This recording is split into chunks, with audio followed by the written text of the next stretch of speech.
News पक के सफर में अब सोशल अड्डा का रुख करते हैं, जहां आज बात होगी दिल्ली की। देश की राजधानी दिल्ली की हवा में एक बार फिर से प्रदूषण का खतरा बड़ा होता जा रहा है। 1 नवंबर को लगातार 5वें दिन दिल्ली की हवा बहुत ज्यादा खराब कैटेगरी में रही। वहीं दिल्ली सरकार प्रदूषण को रोकने के लिए तमाम कदम भी उठा रही है।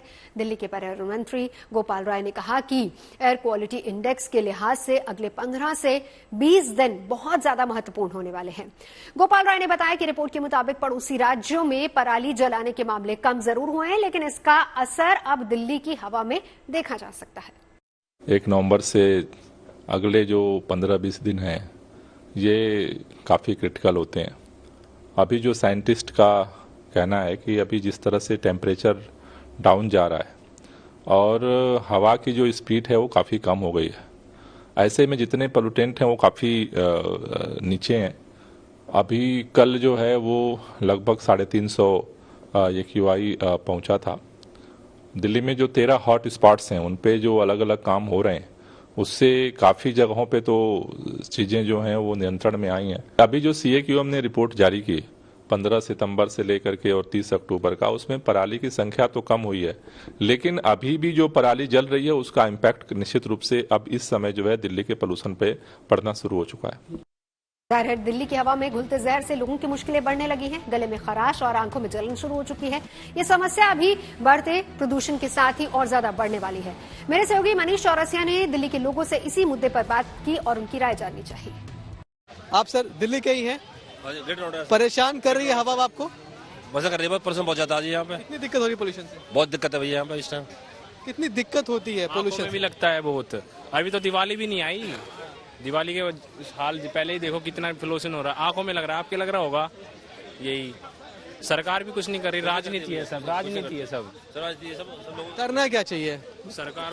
सोल्यूशन करना चाहिए इसका। जैसे एक सोल्यूशन था कि ऑड इवन लेकर आए, या फिर अभी ITO में बोला है कि traffic red light on, engine of, क्या क्या तरीके हो सकते हैं?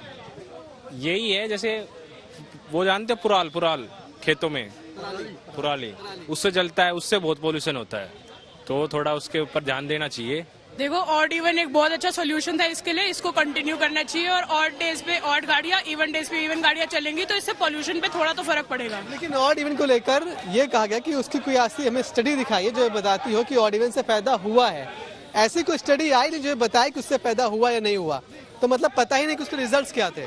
रिजल्ट पे ध्यान ना देखिए, अगर हम मिनिमल लेवल पे भी कोई इनिशिएटिव ले सकते हैं तो ऑड इवन एक अच्छा सोल्यूशन था उसको ना हटा के दोबारा एक्टिव करें।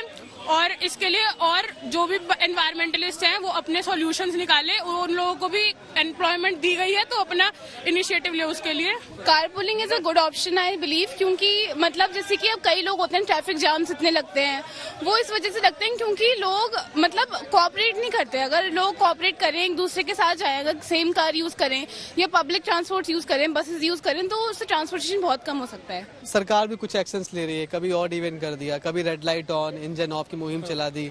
कई बोला कि 1 नवंबर से दिल्ली में डीजल जो वाहन है, खासकर जो ट्रक है, उनकी एंट्री नहीं होगी। क्या ये सब तरीके कारगर साबित हो सकते हैं? सही तरीके से किया जाए तो आप सिंगापुर में जाओ, वहां पे कार रखोगे कितने लाख रुपए महीने का देना पड़ेगा, सारी प्राइवेट कारें उड़ जाएंगी। जब आप सिंगापुर सिस्टम को अपनाएंगे, कोई चाहे CO लगा हुआ वो बस में जा रहा है, सही है, तो ये कारें सारी उड़ जाएंगी। मतलब आपको काम ईमानदारी से करने की जरूरत है।